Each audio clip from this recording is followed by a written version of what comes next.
Guys, एक बार फिर से स्वागत है आपका आपके अपने यूट्यूब चैनल एक ऐसी टेक्निकल क्लासेज में। यहाँ पर दोस्तों आपको हम ये बताएंगे कि जो स्ट्रक्चरल मैकेनिक्स होता है उसके कुछ इंपॉर्टेंट क्वेश्चन के बारे में।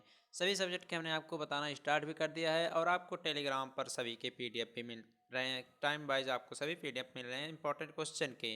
लेकिन आपको पीडीएफ तो हम दे रहे हैं, वहाँ पर हमने न्यूमेरिकल क्वेश्चन की बातें नहीं किया है। तो आप लोग कहेंगे न्यूमेरिकल क्वेश्चन एग्जाम में आते हैं या नहीं, तो देखिए, जब हम आपको वीडियो के माध्यम से इंपॉर्टेंट क्वेश्चन के बारे में बताते हैं तो आपको हम वीडियो में ही बता देते हैं किस चैप्टर से न्यूमेरिकल क्वेश्चन ज़्यादा पूछे जाते हैं, किस चैप्टर से न्यूमेरिकल क्वेश्चन कम पूछे जाते हैं। तो वो सब आपको हम वीडियो के माध्यम से बताते हैं, क्योंकि जो हम सीरीज लेकर आते हैं उसमें आपका केवल थियरी पार्ट ही रहता है।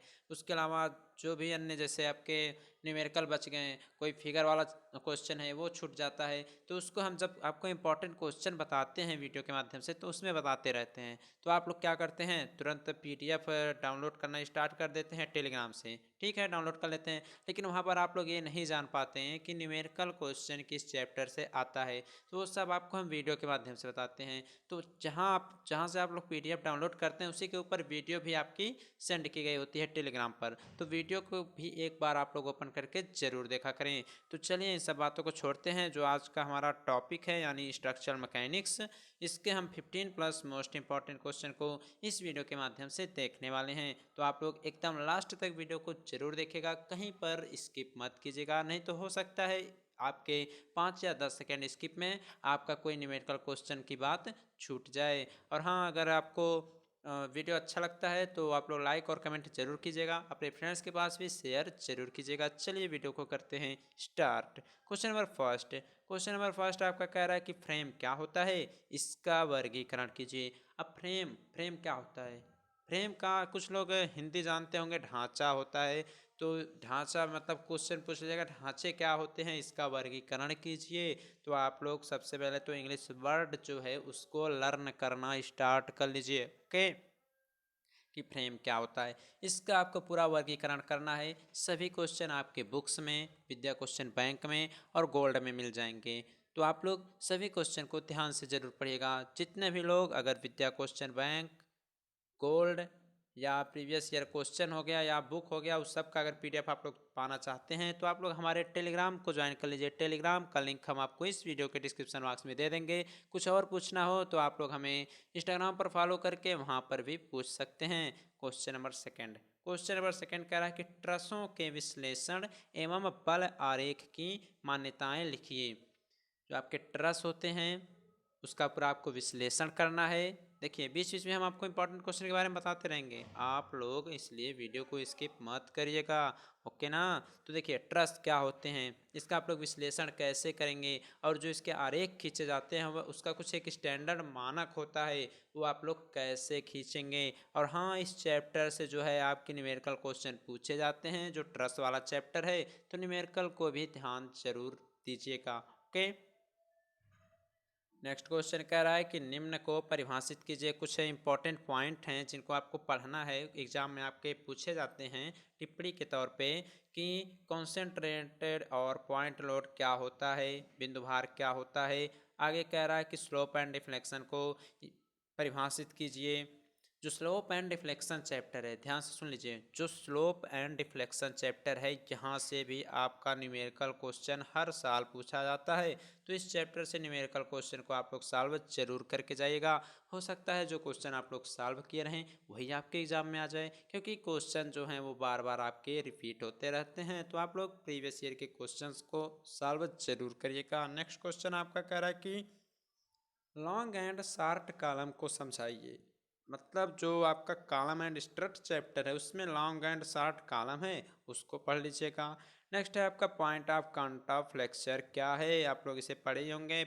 जब आपकी बीम एसएफडी बीएमडी बनाते हैं तो वहाँ पर एक आपको पॉइंट ऑफ कांटेक्ट फ्लेक्चर यानी प्रतिबंकन बिंदु मिलता है। तो इस क्वेश्चन को भी थोड़ा ध्यान से पढ़कर जाएगा, हो सकता है आपके एग्जाम में टिप्पणी के रूप में यह क्वेश्चन पूछा जाए। नेक्स्ट कह रहा है कि प्रिंसिपल प्लेन्स यानी जो मुख्य सतह होता है वह क्या होता है। बार बार यह क्वेश्चन आपके एग्जाम में रिपीट होता रहता।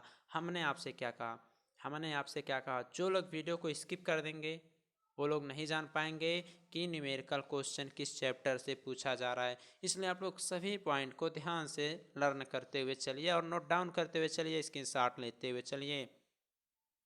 नेक्स्ट कह रहा है कि औद्योगिक उपयोगिता के आधार पर और जो मटेरियल होते हैं उनका वर्गीकरण कीजिए। तो औद्योगिक के आधार पर मतलब जो आपके बड़े बड़े कारखाने हैं वहाँ पर अनेक प्रकार के मटेरियल यूज किए जाते हैं, सब आपको पता है। तो उस आधार पर जो पदार्थों का वर्गीकरण होता है उसका आपको वर्णन करना है। तो पदार्थों का वर्गीकरण उस प्रकार कैसे होता है, अनेक प्रकार के उसमें होते हैं, सिरेमिक होते हैं, पॉलीमर्स होते हैं, सीमेंट होते हैं, प्लास्टिक, अनेक मटेरियल होते हैं। तो पूरा विस्तार से वर्णन करना है और यह क्वेश्चन मोस्ट इंपॉर्टेंट है, बार बार आपके एग्जाम में पूछा जाता है, ध्यान रहे।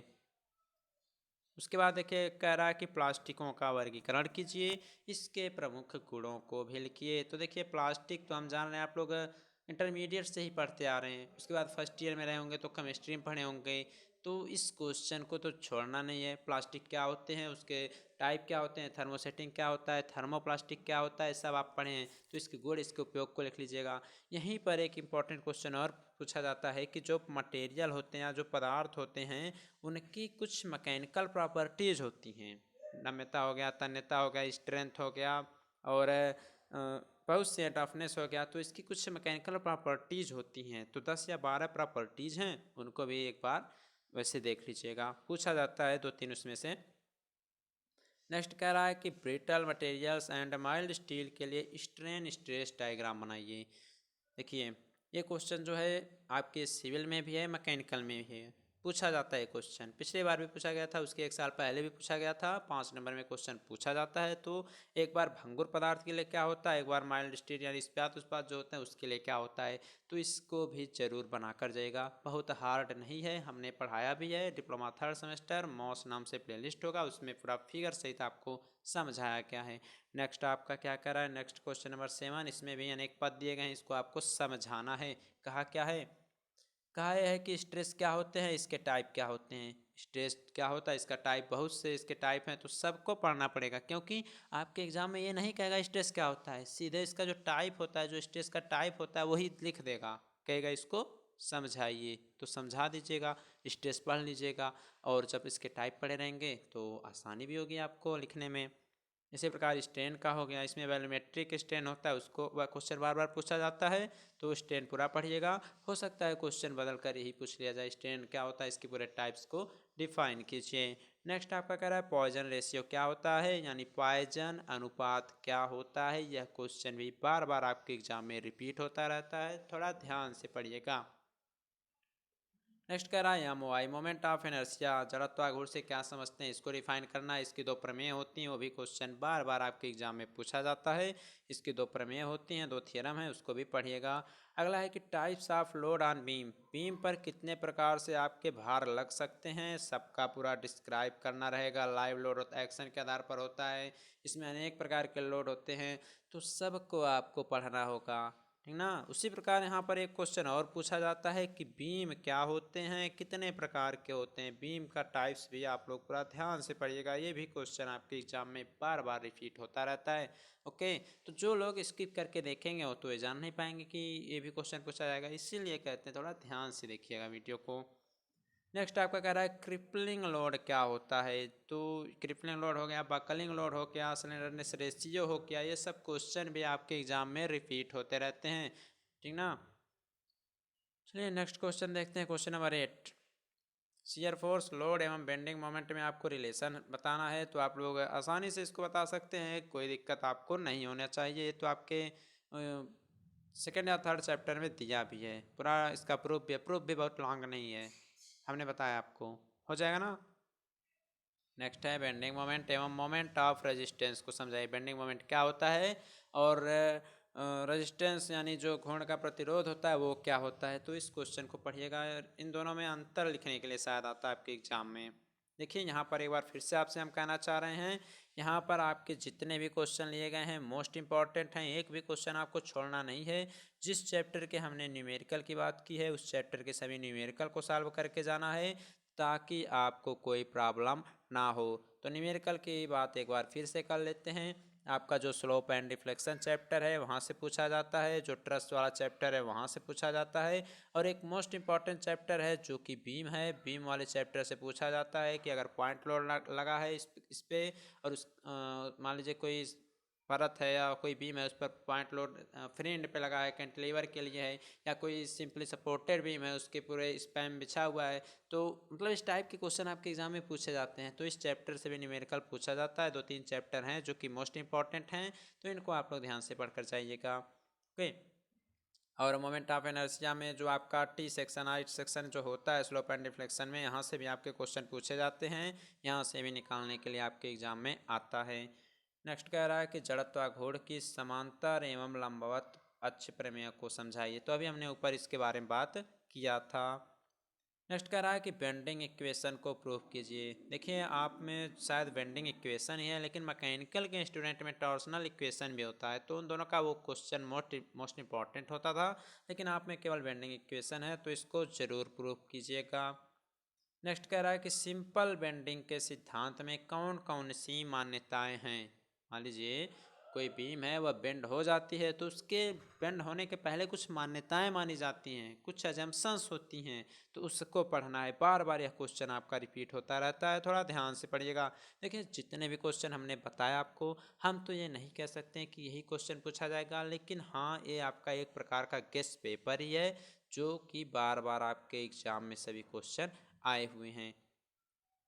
नेक्स्ट आपका कह रहा है कि निम्न पदों को समझाइए। तो इसमें देखिए अनेक पद हैं। स्लेंडरनेस रेशियो क्या होता है, तनुतानुपात जिसे बोलते हैं, एंगल ऑफ ट्विस्ट क्या होता है, मरोड़ कोण जिसे ऐंठन कोण भी बोल सकते हैं, modulus of section, modulus of rupture, buckling factor क्या होता है, बंकाव गुणक, least radius of gyration, torsional rigidity, radius of curvature, relation between torque and power, relation between torque and power, इस टॉपिक को भी पढ़कर जाइएगा। नेक्स्ट है इक्विवेलेंट लेंथ ऑफ कॉलम, समतुल्य लंबाई जो होती है कॉलम की उसको। एंड लास्ट है फैक्टर ऑफ सेफ्टी। क्या है फैक्टर ऑफ सेफ्टी। तो देखिए इतने पदों को आपको पूरा पढ़कर जाना है, कोई भी इसमें से पूछा जा सकता है, यानी 2-3 इसमें से दे देगा और 5 नंबर आपका यहाँ से आएगा। ओके चलिए नेक्स्ट की बात करते हैं। नेक्स्ट कह रहा है कि किसी स्तंभ के सिरों की अवस्था से आप क्या समझते हैं, स्तंभ के लिए कौन कौन सी सिरों की अवस्थाएं हो सकती हैं। तो आपको कॉलम चैप्टर मिल जाएगा कि एक तरफ फ्री है और एक तरफ मान लीजिए फिक्स है, एक तरफ फ्री है, और मान लीजिए इसी प्रकार से होता है। 4-5 कंडीशन हैं आपके बुक में, हमने देखा था सिलेबस में भी हैं, तो उसको पढ़ लीजिएगा। उसके लिए यल की लंबाई क्या होगी, तो सब आप लोग पढ़िएगा। 15 नंबर क्वेश्चन आपका कह रहा है कि पोलर मोमेंट ऑफ इनर्शिया क्या होता है, इसको समझाना है। उसके बाद second moment of area method को समझाइए। जो second moment of area method है वो आपको मिलेगा स्लोप एंड डिफ्लेक्शन वाले चैप्टर में, तो उसको पढ़कर जाइएगा। 5 नंबर में क्वेश्चन पूछा जाता है।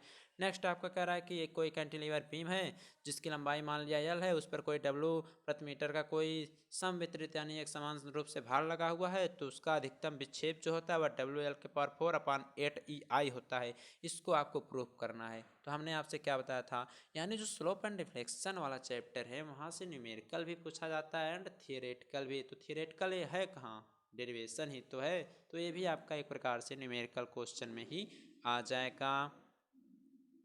नेक्स्ट आपका कह रहा है कि एल लंबाई की एक एसएसबी यानी सिंपली सपोर्टेड बीम है, इसके संपूर्ण स्थान पर एक समान रूप से वितरित भार जो है वह डब्लू प्रति यूनिट उस पर रन यानी बिछा हुआ है। तो ऐसे रन के लिए एसएफडी एवं बीएमडी बनाइए। तो देखिए इसमें 2 टाइप हैं, एक सिंपली सपोर्टेड बीम के लिए है, ठीक ना, और एक है आपका कैंटिलीवर के लिए है। जब कैंटिलीवर पर पॉइंट लोड लगा हो, इसके बीच में लोड लगा हो, तो ये दोनों का जो प्रूफ होता है वो बार बार आपके एग्जाम में रिपीट होता रहता है। तो एक बार फिर से कहते हैं, जितने क्वेश्चन हमने बताया बोलकर बताया या जो लिखा गया उसको बताया, उसको आप लोग जरूर पढ़िएगा। अगर बैक से बचना है तो 30+ या 35+ पाना है तो न्यूमेरिकल की भी बात कर ली हमने। और जो लोग पीडीएफ के भरोसे रहेंगे तो पीडीएफ तो हम सेंड कर ही देंगे, तो वो लोग केवल पीडीएफ के भरोसे ही रह भी जाएंगे, न्यूमेरिकल के बारे में वो लोग जान भी नहीं पाएंगे। ओके तो गाइस ये थे कुछ आपके इंपॉर्टेंट क्वेश्चन। तो अगर सभी क्वेश्चन आपने नोट डाउन कर लिया होगा तो चलिए ठीक ही है, अपने फ्रेंड्स के पास भी भेज दीजिएगा या वीडियो को ही शेयर कर दीजिएगा, और टेलीग्राम ज्वाइन कर लीजिएगा, और इंस्टाग्राम पर भी फॉलो करके कुछ भी हमसे पूछ सकते हैं। सभी का लिंक आपको इस वीडियो के डिस्क्रिप्शन बॉक्स में जरूर दे देंगे। ओके